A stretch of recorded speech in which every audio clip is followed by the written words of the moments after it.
Salut les investisseurs, dans cette vidéo, on va regarder ensemble les résultats de mon screener Deep Value pour la France à février 2025. Avant de commencer, je vous rappelle de vous abonner à la chaîne si ce n'est pas déjà fait. Merci.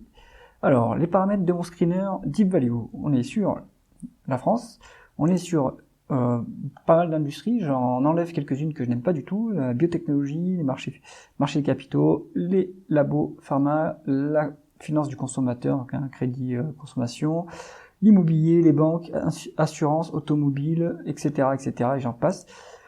On se pose sur une market cap de minimum 200 millions d'euros pour éviter les dossiers trop liquides.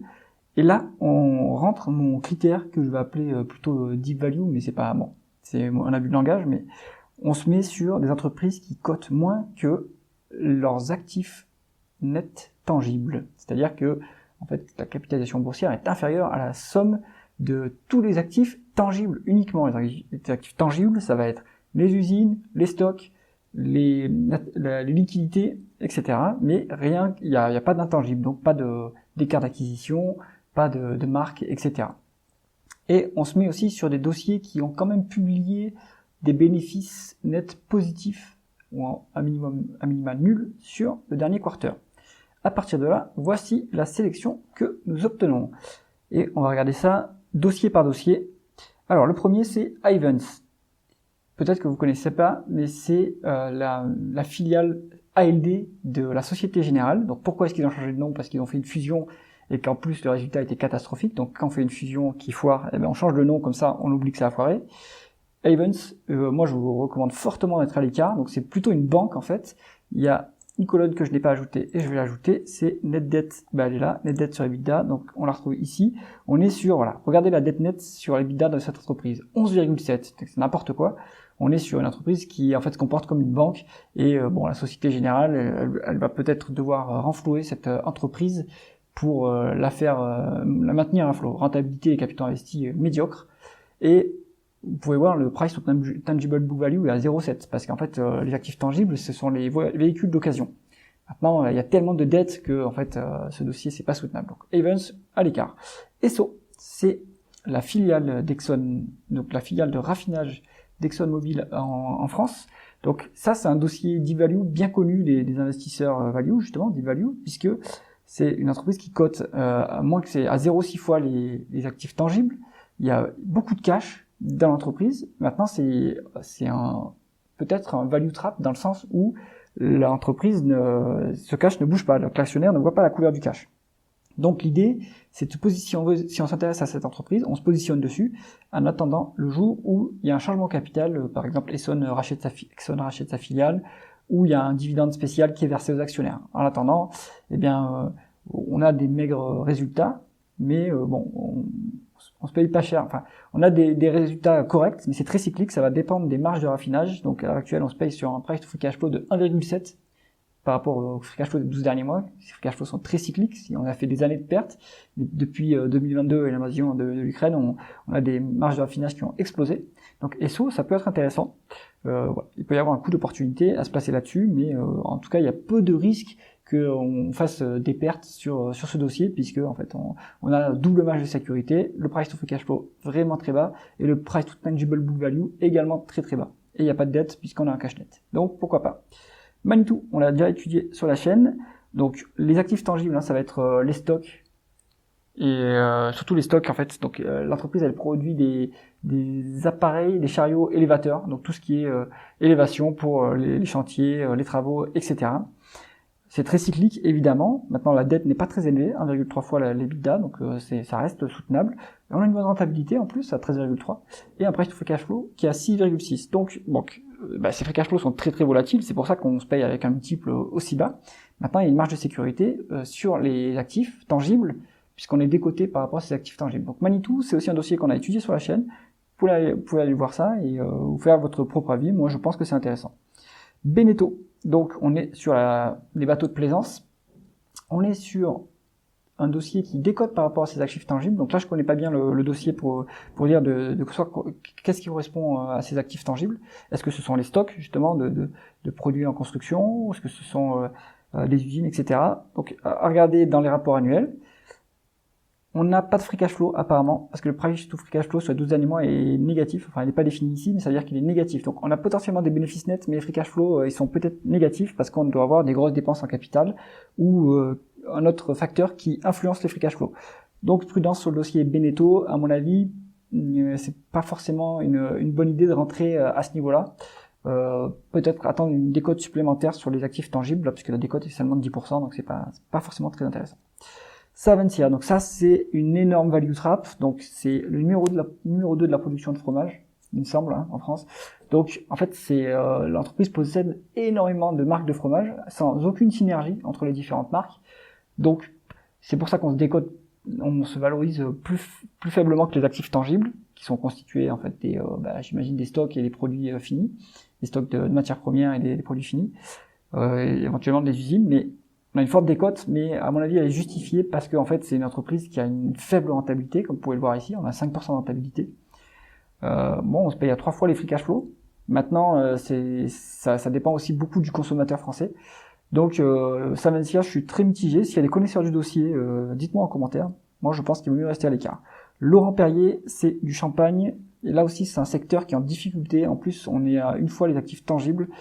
Moi, je pense qu'il vaut mieux rester à l'écart de ce dossier qui est très endetté à 2,8 fois l'EBITDA. Donc non, plutôt à l'écart sur Laurent Perrier. SAMC, ça c'est plutôt du négoce, donc des outils de construction, si je ne me trompe pas. C'est lié au bâtiment, donc c'est pour ça que c'est décoté. On est sur des actifs tangibles, une décote sur actifs tangibles de 10%, donc ça peut être intéressant, mais il y a beaucoup de dettes là. Est-ce que cette dette inclut les loyers? À regarder dans les publications, parce que je pense que l'entreprise doit avoir des loyers qui impactent cette dette nette d'un point de vue IFRS 16. Si c'est le cas, fiez-vous plutôt au niveau d'endettement net qui est donné par le management plutôt que ce qui est affiché ici. Donc si c'est plus bas que ça, donc, si c'est ce niveau-là, plutôt à l'écart, c'est trop élevé, mais si c'est plus bas que ça, l'endettement, dans ce cas-là, ça peut être intéressant. Maintenant, la rentabilité est quand même faible sur SAMC. Est-ce qu'elle est faible, cette rentabilité, parce que le secteur de la construction et du bâtiment en règle générale en France est vraiment au point mort et est en état catastrophique? Moi, je le pense. Donc, peut-être que c'est intéressant à creuser ce dossier. En plus, il y a des free cash flow, donc on se paye 3,8 fois les free cash flow. Pourquoi pas ce dossier-là? Mais à analyser plus en détail, moi, je pourrais pas vous dire si c'est vraiment intéressant. Mersenne. Donc, on l'étudiait sur la chaîne. Pour moi, c'est un dossier qui est quand même intéressant. En plus, il est dans le fonds France d'indépendance AM, donc on peut toujours faire confiance, enfin souvent en tout cas, faire confiance au jugement de William Higgins. On a une décote sur actifs tangibles de 10%, donc c'est pas mal. On est sur une dette nette de 1,5 fois, donc ça reste soutenable, il n'y a pas de problème. Une rentabilité qui est correcte, on va dire. Surtout qu'on n'est pas sur une forte croissance sur cette entreprise. Les free cash flow sont négatifs ici, ou alors ils sont pas affichés ici, donc peut-être qu'ils sont négatifs. Donc à vérifier en regardant l'analyse, en analysant le dossier en détail.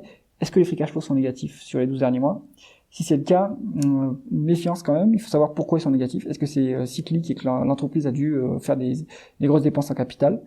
Moi, je pense quand même que c'est un dossier qui peut être intéressant dans un portefeuille value diversifié. En plus, on a double marge de sécurité. Enfin, on a la marge de sécurité sur les actifs tangibles et il y a quand même des bénéfices nets, puisque ça reste dans nos critères. Donc, on peut s'attendre à ce que les free cash flow reviennent sur Mersenne. Voilà, un dossier qui peut être intéressant à creuser. Jacques et Metals, donc celle-là, je l'ai en portefeuille, je la suis sur la chaîne, je la suis sur le blog. Donc, je rappelle ma thèse d'investissement sur Jacques et Metals. On est sur donc une entreprise qui est ultra cyclique, puisqu'on fait de la distribution d'aciers spéciaux. Donc, ça dépend du cycle de l'acier, et ça dépend aussi du cycle des clients. L'industrie donc est en bas de cycle en Europe, surtout en Allemagne où Jacques et Metals est très exposé.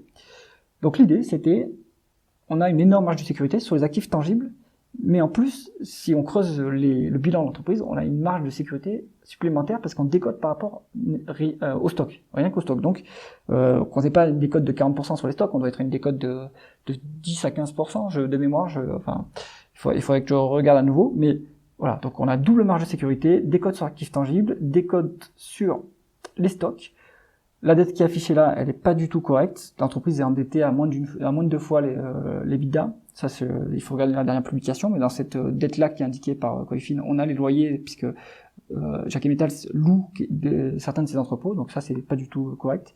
La rentabilité, elle est très faible à ce niveau, et je vais vous expliquer pourquoi. C'est que on est en bas de cycle, Et donc, on a une génération on a des résultats opérationnels qui sont vraiment, vraiment très faibles. Mais l'idée, c'est de se dire qu'on se positionne sur l'entreprise justement quand tout va mal et quand on a une marge de sécurité pour aller capturer le haut de cycle quand l'industrie va repartir. Donc quand les clients de Jacquet Metals vont repartir. Et ça sera le cas. Parce que il suffit de surveiller les PMI de l'Allemagne, le PMI manufacturier notamment. On va, bon gré mal gré, refranchir la barre des 50 et revenir en phase d'expansion. C'est inévitable avec le plan de relance, etc. Donc après, la question, c'est de savoir quand est-ce que ça va se produire. Et là, donc, on peut avoir on va dire un point mort dans son portefeuille en étant sur Jacquet Metals. C'est mon cas d'ailleurs. J'ai une moins-value pour l'instant de 7%, alors que je détiens la position depuis plus d'un an de mémoire. Donc, on est sur quelque chose qui est très très cyclique et qui peut rebondir très fortement si le cycle repart. Excel Industrie, ça c'est une entreprise spécialisée dans la pulvérisation pour l'agriculture. Donc la pulvérisation, donc ça va être de l'eau et aussi des produits chimiques, des produits phytosanitaires. On est sur une décote de 30% sur actifs tangibles, donc ça c'est quand même intéressant. On n'a pas trop de dettes, une rentabilité qui est moyenne, on va dire à 7%, mais ça reste pas mal. Et un price to free cash flow qui est quand même un peu élevé, à 14,3. Donc il n'y a pas vraiment de marge de sécurité là. Si on se place vraiment sur un point de vue deep value, il n'y a que les actifs tangibles qui viennent en sécurité. Donc Excel Industrie, à mon avis, c'est quelque chose qui peut se creuser plus en détail. On est quand même sur une market cap assez élevé, donc il doit y avoir de la liquidité sur le titre. Si vous êtes intéressé par cette analyse, je peux aller, dites-moi en commentaire, je peux faire une vidéo. Conclusion du dossier conclusion de l'analyse de screening des actions deep value. Là-dedans, qu'est-ce que moi je retiendrai? Je retiendrai Esso, je retiendrai Manitou et je retiendrai Jacquet Metals évidemment, mais pourquoi pas Mersen également. Si cette analyse vous a plu, mettez un pouce vers le haut et pensez à vous abonner à la chaîne. À bientôt.